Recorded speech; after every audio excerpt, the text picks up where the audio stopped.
especially on city streets when we see them busting through street lights, Tony and Roxy, like we've seen so many times in the past here. And at times because they get so dangerous and they're worried about the public there, perhaps kids coming out of school, if it's that time of day, they'll pull back. They'll pull back their units. They'll follow the suspect from the air, keep track. In fact, I'm going to find out from my pilot now if we do have a LAPD airship up here, do we? Doesn't seem like we have an LAPD airship up here as of yet, but I'm sure that will be following. Okay, this is the area where it's going to get slow. This is the South 405 passing Burbank Boulevard here, right at the merge with the 101. You guys have driven it many a times like me. This is where the South 405 stops at this hour. Now the 101 westbound coming away from the 405, it's busy, but a little lighter volume there. So let's see what he does here. He has some choices to make. Well, right now there isn't much traffic, so in many ways, I guess that's good news because not many people are involved on the freeway right now. Yeah, but that's about exactly to change. Right, Roxy. And it looks like he's staying still with the 405 South here. And that's going to change, right? I mean, yep, this is the split with the 101, so he's going to be on the 405, and the traffic pattern is absolutely going to change here. Sure. There's the merge with the 101 coming onto the southbound 405, and this is where it really clogs up. This is that bottleneck. Slower start here. to see the slowing. Yeah, exactly. and it'll really start to slow just past the 101 up by Ventura Boulevard, and then up the hill, it's a crawl. Oh, this is interesting.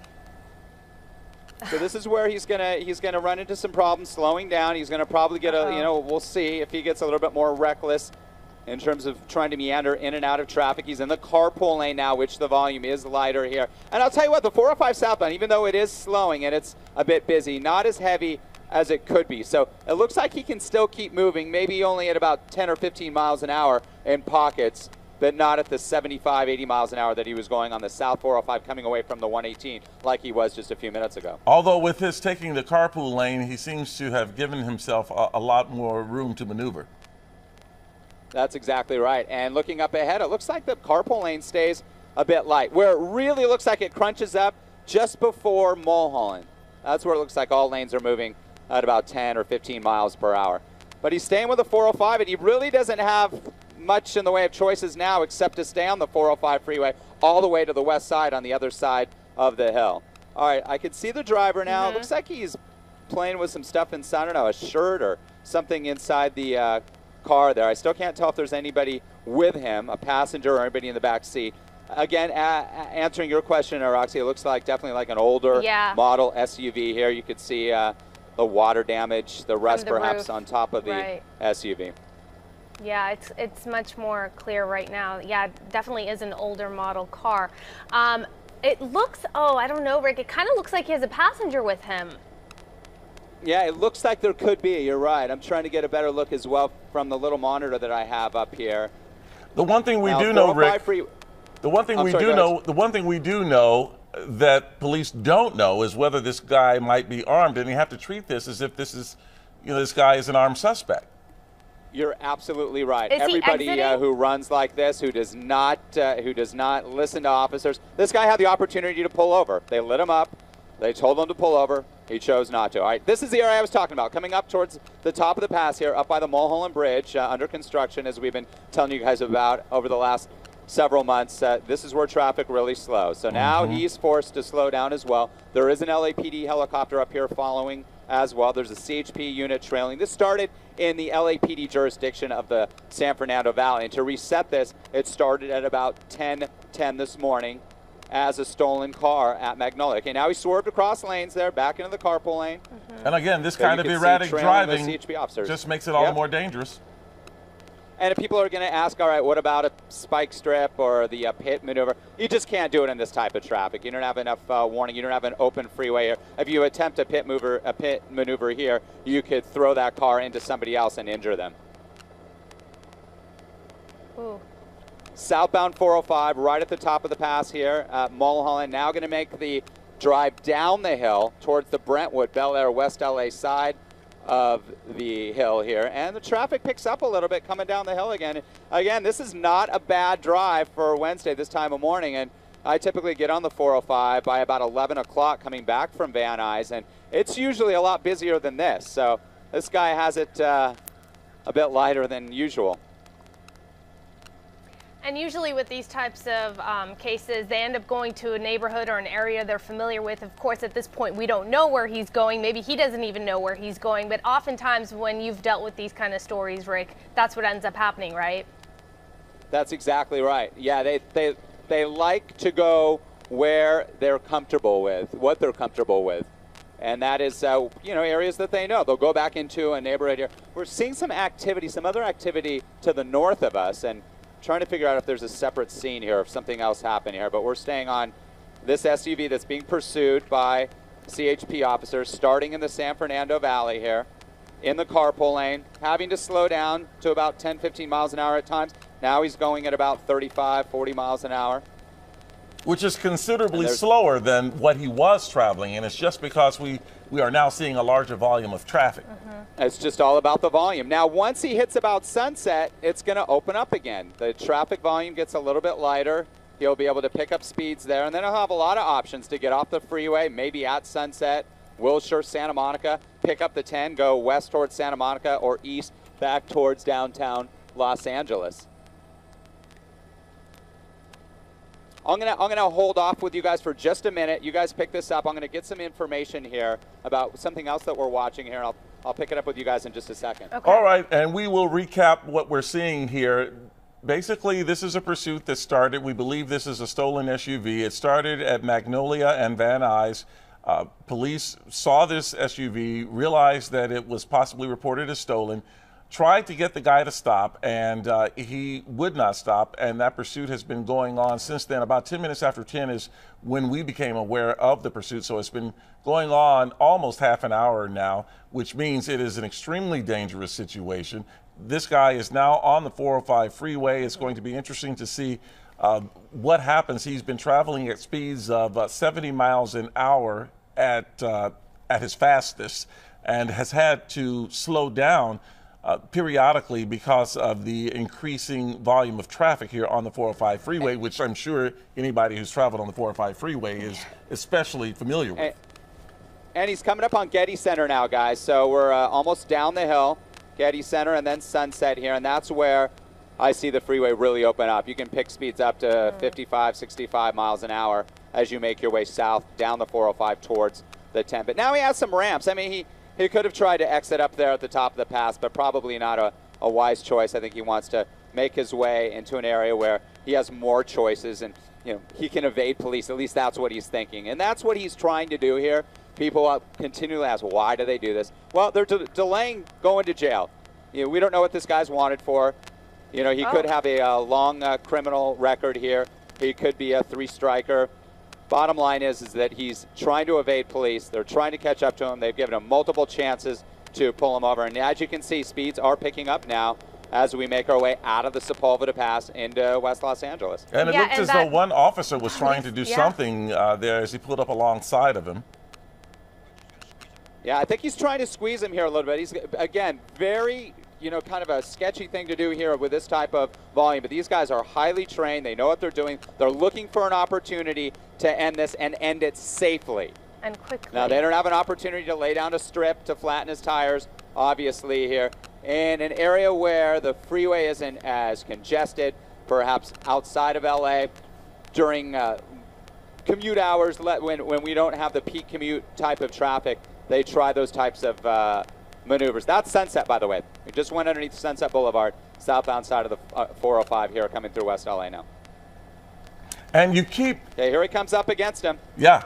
And you keep seeing the guy there fiddling with something. We're not sure what it is. Like papers or something, by the dashboard. Yeah, we don't know. I haven't seen him throw anything out the window. We've seen a lot of suspects do that in the past. You can see he's kind of straddling the double line there between the carpool lane and the main lines, the far left lane there. And look at that. He just cut across and picking up speed here, trying to get away. And again, the officers will back off somewhat because they know that this guy is erratic. They see the volume up ahead. And a lot of times, Tony and Roxanne, the drivers up ahead just don't know. I mean, they have their radio on. Maybe they have their Bluetooth going. This comes up from them at a very quick pace behind them, and they don't even see it. So they have to be careful of that. Obviously their lights are blaring. The lights are on and their sirens are blaring so that they can give motorists a chance to see what's coming up from behind. But This is quite dangerous here, but they want to end this as safely as possible. And this may be a good time to point out that there is minimal prison time for doing this, for evading police. Yeah, you're absolutely right. And what they can do, they can write down every single moving violation that this suspect committed along the way and write him up for all of those infractions as well, Tony, adding to the list. You know, it's interesting, Rick. We saw the police car twice get really, really close to this car, come right up against him and then back off. And now it seems like the police car is keeping a very good distance. And you pointed out that's because they sense that this guy or woman, whoever's in the car, the driver, is behaving in an erratic way. So they want to keep their distance. Maybe they're sensing it's not. Oh, actually, he's approaching again. And here he comes again. Yeah. And sometimes what they'll do in this situation, they're going to get a surveillance on what's going on there. Is it just the driver? Are there other suspects in there? What is he, fiddling with in the car there, Tony and Roxy? Yeah, they want to see what they're dealing with. That unit right there is going to relay that to crews behind him, to crews up ahead. And a lot of times what officers will do is they will deploy CHP units in advance of the pursuit to make sure that they hold traffic back, possibly to open up the freeway somewhat, so that will give the officers more options, maybe to try that pit maneuver, to try to spin him out and end this pursuit. And I can Southbound side of the 405, coming up by the 10 now. Let's see what he does. And I can tell you, he has his blinkers or his driver's side turn signal on. Oh, you can see it? I saw that. There you go. So he won't get written up for that one, I guess. See, there you go. There's a unit sit right there, just waiting there, watching, and it looks like he's going to make the transition, guys. It looks like he's going to go on the. Now he's getting off the freeway, coming up towards the west side here, not far from where the Fox 11 studios are. You guys know this ramp. This is at Sawtell. Now let's see what happens. He doesn't have really anywhere to go. He's going to squeeze through there. This is really dangerous, and again, we don't know if this suspect is armed. Bam! There he goes. He hit him right there. He had the chance. Look at that, boxing him in. Now let's see what happens. This is a dangerous situation here. They're going to tell this guy to get out. Arms visible, and there he goes. Hands are up. Hands are up. Let's see if this ends. But guns drawn, and they are telling him, they are giving him verbal commands. Put your hands in plain view. They're going to tell him to get out slowly. Hands up. They're going to lay him out on the roadway here. And then one officer will come up and cuff him. Let's see how this goes. And then they're going to have to make sure that there's nobody else in the car. Right off the freeway here of the 405, took the Sawtell off-ramp here. Backing up, it looks like he is complying. Arms up. Again, this started about 10 after 10 this morning in the valley, in the Van Nuys area, as a stolen car, that SUV. Backing up to officers, guns drawn still. He's doing exactly what he's told. And then they'll tell him to lay down flat on the road. It looks like he was the only one in the car then, huh? Right arm down. Not yet. We don't know yet. All right, they're just going to cuff him standing up. I haven't seen that very often. Usually you're right, Rick. Usually they want you left hand on the head. Now another unit will go up to the car and check it. And then if we see that officer clear the automobile, he'll put up his 4 fingers, meaning code 4 here. But this is an SUV. They got to make sure the back is clear as well. Guns drawn. A very dramatic scene here in West LA, the termination of this pursuit. And thankfully, what a great job by that CHP officer doing that pit maneuver, right? Yeah, they were so quick. Right at that moment. That is, and I'll tell you what, guys, I see these guys train for this. There's a training facility right off the 5 and the 405, the north end of the valley. They do it in all kinds of conditions. They wet down the road. They have a traffic pattern that's very heavy to test those types of maneuvers, and that guy was amazing. That officer was in pulling that pit maneuver off and not hurting anybody else or spinning the car out into anybody else. Well, once again, we want to point out, it looks like the car is clear. If he, in fact, is convicted of stealing a vehicle, that may end up being one of the least of his problems, because he's going to add on a lot of extra prison time because of what he did. That's exactly right. Thankfully, a safe conclusion, and as we know, we did not see anybody else injured in this incident. Yeah, that is a good point, because he was going very, very fast, and he made a couple dangerous moves. But wow, how fast they were. As soon as he exited it, just in an instant, they acted on that. Well, they took advantage of the fact that he was making that sharp right turn off the ramp. So he was already making that turn, and then they clipped him and spun him out. Much easier than if they were both going the same direction. And he was the only one in the car. Yep, that's what it looks like. They threw up the 4 fingers, code 4, and he'll be heading off to jail. And once again, Rick, this pursuit ended up lasting, what, 40 minutes, 35, 40 minutes? That's exactly right. And what we're going to do is we're going to replay that pit maneuver for you. Okay. Pursuit intervention technique, that's the acronym. And you'll see how this ended here off the 405 freeway southbound at Sawtell here. We'll have it for you in just a minute here. This investigation will last. They try to clear these scenes here rather quickly to reopen traffic. This ramp obviously blocked for the time being, and Sawtell is as well, but probably in another 10 or 15 minutes it will be open here. So we're queuing up that the end of the pursuit here. Here it comes. All right, here we go.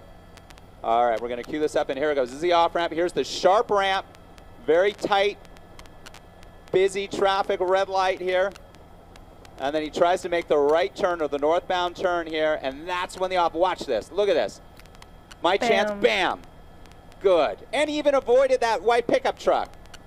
That's CHP officer. Good job. Yeah, no question about it. That officer was spot on with this pit maneuver. Good job. All right, we'll show this to you one more time, the pit maneuver. We're going to rewind it here. He decided to get off the 405 freeway here. Why? This is a busy part of West LA, Tony and Roxy. You know it. You know what goes through these guys' heads? We don't know. Whether or not he was armed or not, that's unknown at this time. Here he comes, making the exit here off the 405 freeway south, just before the 10 freeway here at Sawtell. And there was a light, a red light. All the lanes were taken up. He still was able to squeak through traffic there and then make a right turn or a northbound turn. And that is when that CHP officer said, this is my chance here. And he pulled off that pit maneuver perfectly, beautifully. And it really is incredible that that white truck was not hit, really. Yep. Yeah. All right, well, that's going to do it for us. Glad that the CHP officer was able to bring this to a successful conclusion. We'll have the latest details on this pursuit, as well as all the day's news, coming up on the Fox 11 News at noon. We'll see you then.